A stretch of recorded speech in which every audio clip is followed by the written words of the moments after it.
Siya si Maria Teresa Herona, better known as Tere, tubong masbate.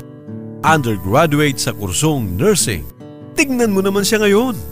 May magarang sasakyan, may sariling bahay, at may sapat na ipon sa bangko. Balikan natin ang istorya ng kanyang buhay nang siya ay unang umapak sa Kamaynilaan. Nag-vacation lang kami dito sa Manila kasi parang gusto din kami makita ng sister namin. So sabi niya sa amin, dito na lang daw kami mag-aral. So pinaaral niya ako, pero since hindi na enough yung money, so I have no choice but to stop. Di na ipagpatuloy ang pag-aaral, kaya namasukan na lamang. Hindi lang isa, kundi 2 trabaho ang kanyang pinagsabay. At age of 17, kailangan kong mag-work. So, first job ko is receptionist.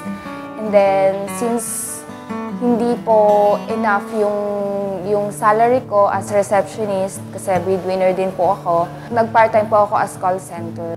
2 na ang trabaho, ngunit tila kulang pa rin ang kanyang kinikita para sa sarili at sa kanyang pamilya. Hanggang isang araw, may isang oportunidad na nagbukas sa kanya na magbabago sa takbo ng kanyang buhay.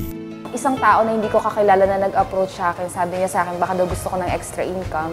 Bigyan niya ako ng flyer, so ako naman, na-curious naman ako. Ako kasi yung tipong taong pagdating sa pagkakakitaan, go talaga ako dyan. So yun, tiningnan ko po yung uno.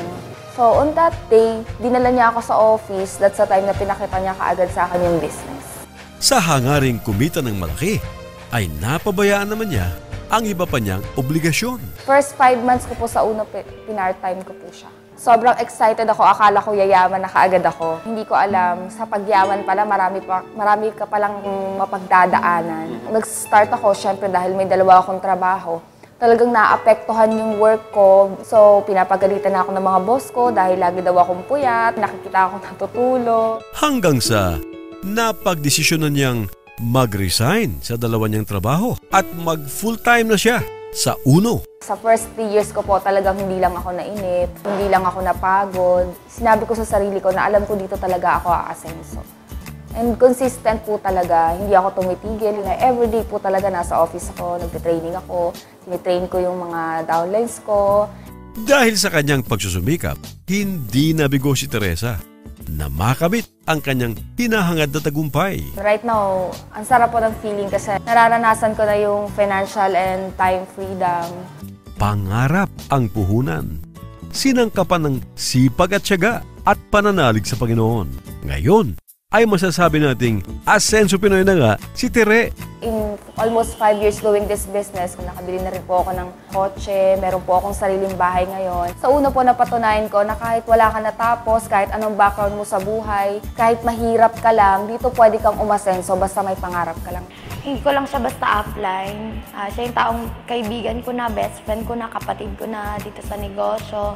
Halos magkasabay tayo na nagsimula talaga na walang-wala. Ngayon na eto ka na, successful ka na. Sobrang thankful kami sa'yo dahil hindi mo kami pinababayaan. Wala akong ibang hinahangaan at inspiration na dito sa uno kundi ikaw lang. Narito ang payo ni Teresa sa mga nais umasenso tulad niya.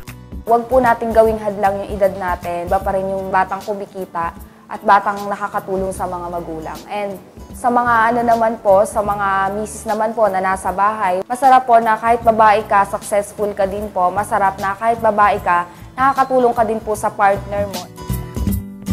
Isa na namang istorya ng pagsisikap ang ating naitanghal ngayong araw na ito.